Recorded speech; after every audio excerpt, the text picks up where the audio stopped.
Hey everyone, welcome to episode 331, Petty Divorces.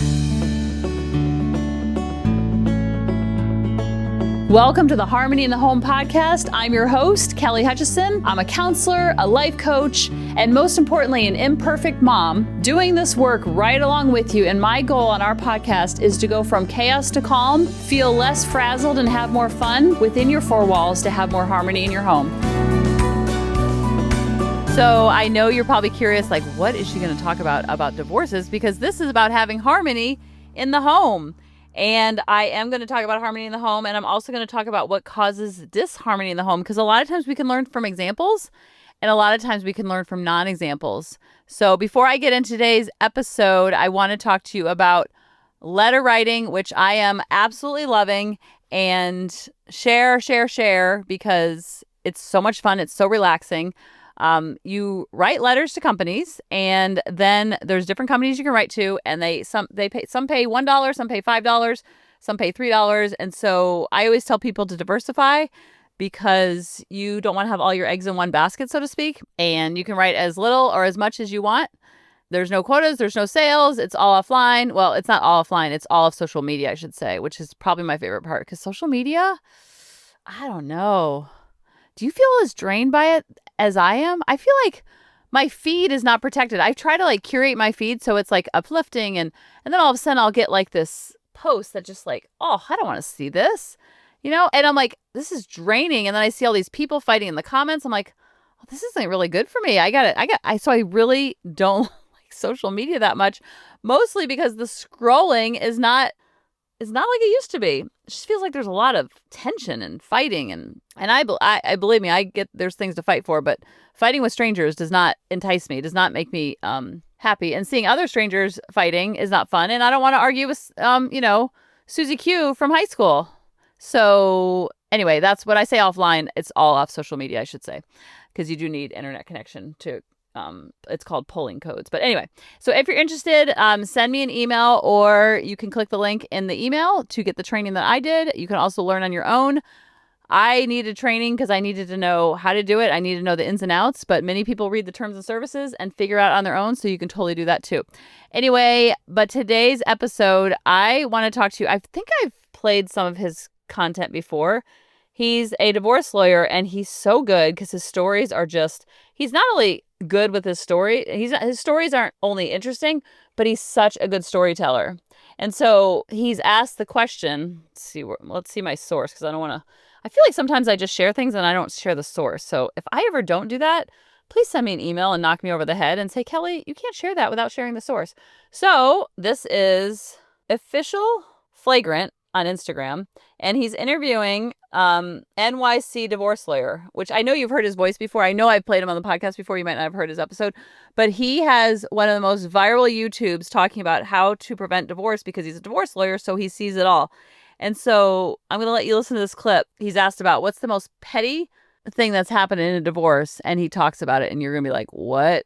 Let's see. What's the most petty thing you saw in a divorce? I once had a divorce there was a $25 million marital estate. They'd burned several $100,000 each in counsel fees. We'd gone through a bunch of litigation. We managed to settle the case, and the only thing we were down to was the division of personal property. And we couldn't agree on who got a $45 toaster oven, and the settlement blew up. What? Wow. The settlement blew up. Wow. $45. Did you not just go I actually did that. I actually said, I'm on Amazon right now, Prime delivery. I will buy everyone in this room this toaster. And what if we is could it? just sign the It's deal. never about the toaster. It wasn't about the toaster. What I will tell you, I'll tell you. The comments on the video are absolutely hilarious. La Ronan says, I've seen more petty. Diane says, he's still angry. He just said that you can tell by the way he said 45 effing dollars. Some people would be right, then be happy. And that has 144,000 likes. The other ones have a couple hundred. I've seen more petty has 2 likes. Amy Jill says, when I was a paralegal, a couple was fighting over a Harry Potter DVD set. 64,000 likes. Emma Mock says, as a divorce lawyer, the number of times this has happened to me over coffee makers is wild. Oh my gosh. Dip Phoenix says, my parents settled everything but got hung up on the family board games. 36,000 likes. I bet there was a lot of memories tied in those. Allie Hard says, these lawyers have the most interesting stories. And not only they have interesting stories, the way they tell them are so interesting. I highly suggest you checking out NYC Divorce Lawyer, his stories about how to prevent divorce, because he's a divorce lawyer, so he sees it all the time. So he talks about how to present things, and it's never about the coffee maker. It's never about the toaster oven. It's never about the toaster. Frey Jonathan says, my buddy does a lot of divorces, and he said that often people will spend their entire life savings to hurt the other person just one more time. 7,500 likes. I'm on Amazon right now. I'll buy everyone a toaster. That made me laugh too. For legal reasons, lawyers should have a "are you kidding me" clause and legally entitled to slap some sense into their clients. They're still obsessed with each other. I don't know about that one. My ex took the can opener, which I bought, by the way. I'm still bitter about it. Worked with a law firm where a couple was fighting over dog's bed. Not the dog. They agreed share custody, but the dog's bed. Neither was willing to deal with the back and forth of the bed, but they were okay with the dog back and forth. Another commenter says, I'm glad they got divorced because their divorce was toasted. Ba-da-bump. That's my kind of humor. I love dad jokes, even though I'm a mom. So the reason why I share this is because you're like, Kelly, we talk about having harmony in the home. Why would you be talking about divorces? Because we can learn a lot from examples, and we can all learn a lot from non-examples too. And the reason why I love following this divorce lawyer and all his stories is because he talks about the underbelly of divorces and where it went wrong. Because when you are walking down the aisle, the last thing on your mind is that you're going to divorce this person. So how does it go from wedded bliss to at each other's throat over a toaster oven? Like, how does that, what happens in that 15, 20, 30 years? And he talks about that ad nauseum, and it's so interesting. And so I try to share some of that on here so we can learn from the examples and the non-examples that it's never about the toaster. And just like when you have a reaction to something and you feel like you're overreacting, or you look back on it like, wow, that really brought a lot out of me, that's when you get curious and not so furious. Like, what was going on for me? What was going on for you, Ethel, the ego? And ego is just fear. It's just lack. It's just anxiety. It's just past pain. It's past trauma. It's past things that went wrong in your life. So when your kids get older, they're going to have overreactions to things too, because they're going to have past experiences where things went wrong in their life, where they didn't make the team, where they were left out of the party, where they were left out of the lunch line or the lunch table, where they got the F, where they didn't make the team. Did I already say that? Where they had a friend break up with them for no reason, where they broke up with a friend for no reason. They're going to have more life experiences. So your kids develop egos and fear and lack from their life experiences. So just be aware of that. Your kids are going to overreact just like you're going to overreact. So we're not all freaking out that we're overreacting. It's like, oh, you kind of normalize the overreaction. Sometimes I overreact. I'm like, wow, I really overreact in that situation. Like, good thing I'm the only one in this family that overreacts. Ha ha ha, you know? And so when they overreact, they will be like, wow, I really overreacted. And then you can say, well, like, yeah, it happens to all of us kind of thing, versus like, what was going on? Why were you overreacting? Like, everybody overreacts, not all the time, but everybody has their moments. And so when we can normalize that for ourselves, we can normalize it for our kids. And just like we talk about with the James and Lala situation, it's not about the pasta. James and Lala from Vanderpump Lures are having this huge fight over James's girlfriend. And I don't even know what went on, but I guess Lala, I think, took a bite of James's girlfriend's pasta and didn't ask for it, and then they were fighting over it, and she said I could, and then James stops the whole argument because they're going at each other's throat, and he's like, it's not about the pasta. It's like such a classic line. And that's how I feel about it's not about the toaster. So when your kids or your spouse trigger you, it's not about the pasta. It's not about the toaster. Because when your kids feel like they're on your side, you're on their side, and vice versa, the triggers get smaller and you're more aware of it. And it's kind of like, I heard this analogy the other day, and you know I love analogies. I think it was Rachel Hollis that was talking about it, which I'm not really a big fan of hers anymore, but it was a good analogy. I think it was on her show about, she was talking about how her kids are in algebra. And so my kids are in algebra. I'm like, oh, okay, let's listen to more. So the analogy was, and I'll just put it to my kids because they're both in algebra and calculus and all those hard math subjects that are like way over my head. When I took algebra, let's use that as an example, in high school and college, it was not easy for me. It was really hard for me in high school. I remember just like clicking in college. And like, I was like, oh, I don't know if it was the teacher. I don't know if it was the life experiences. I don't know if it was maturity. I don't know if it was my brain. I don't know what it was, but all of a sudden algebra like was easier, I should say. It's never been easy for me. And so I see my kids' algebra and calculus now, and I'm like, oh my gosh, that looks like Greek to me. That looks like hieroglyphics. That looks so foreign to me. And the reason why is because I'm not in it every single day. I'm not doing homework. I'm not doing classwork. I'm not talking to my teammates about it. I'm not talking to my classmates about it. I'm not getting a grade and I'm not having to study. I'm not immersed in it. So it feels very foreign to me. And so the same thing is to be said with conscious parenting. When I see the algebra, it kind of like, oh yeah, I remember that. I could probably get back into it. Like if I spent like a couple weeks immersed in it, it would kind of come back to me, so to speak.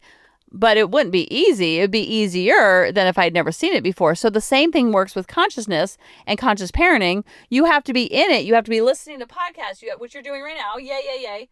You have to be living it. You have to be talking about it. You have to be immersed in it. And then it becomes easier over time. Not easier as far as easier, but it becomes more manageable. It's like your triggers are, I always say it's less intensity, less duration, and less frequency. The triggers still happen. You're just like, oh, you're just more onto yourself, so to speak, because you're living it. You're immersed in it. And when you live it and you're immersed in it, then it becomes more natural, just like it's natural for my kids to sit down and do 15, 20 problems.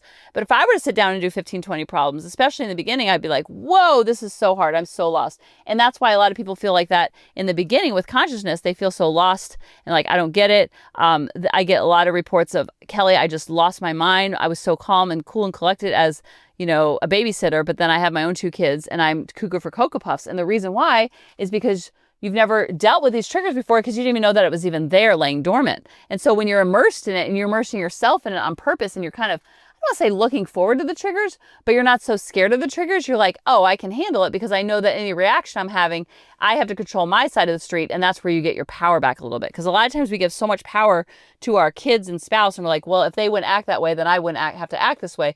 When you get your power back, then you're like, oh, they get to do whatever they want to do and act cuckoo for Cocoa Puffs. I just don't have to act cuckoo for Cocoa Puffs with them. And that way you're going to have a lot more harmony in your home because you're not only modeling it, but you're just taking down the energy in your home of being of tension and friction and fraught, of more like calm and chill and peace. And then your kids see that and pick up on that. And then they model that to their friends and family. And then they're drawn to people like that in their young adult relationships. And that's a huge motivating factor, is that you don't want to ever normalize the yelling and the screaming and the antics and all the overreaction, because not only do they grow up to do that on the fields, off the fields, and classroom, that's one part, but then they're drawn to people that do that. That's a huge thing, because when they get in their adult and young adult relationships, whether it's boyfriend, girlfriend, or even their best friends, you want that to feel familiar, that calm energy that you want so badly for them to have in their heart. The best way to have them draw those type of people into their life is to make it so normal within your 4 walls. So then when they leave their 4 walls and kind of step out a little bit, it's normal in their new 4 walls that they're forming. And their 4 walls are in their classrooms, they're in sleepovers, they're in other friends' house, and it feels more normalized to them. So let me know how this helped you listening to The Divorce Lawyer. Let me know what you think about him. He's absolutely hilarious, and his stories are even better. I love you guys, and I'll talk to you next week. Bye-bye. Hey mamas, thanks for listening. If you had any ahas, clicks, or those lightning bolt moments while listening, you have to check out my free parenting bootcamp, where we take all of this to the next level and we try to create even more awakenings for ourselves so that we can connect more with our kids and never yell at them again. You can sign up at www.coachingkelly.com. And if you really want to fill up my love cup, send me an email of what your aha was, what your click was, what was that lightning bolt moment while you were listening. I want nothing more in life than for you to have harmony in your home and to learn how to be an imperfect mom like me, which allows your kids to be imperfect too, each and every day. Thanks for listening.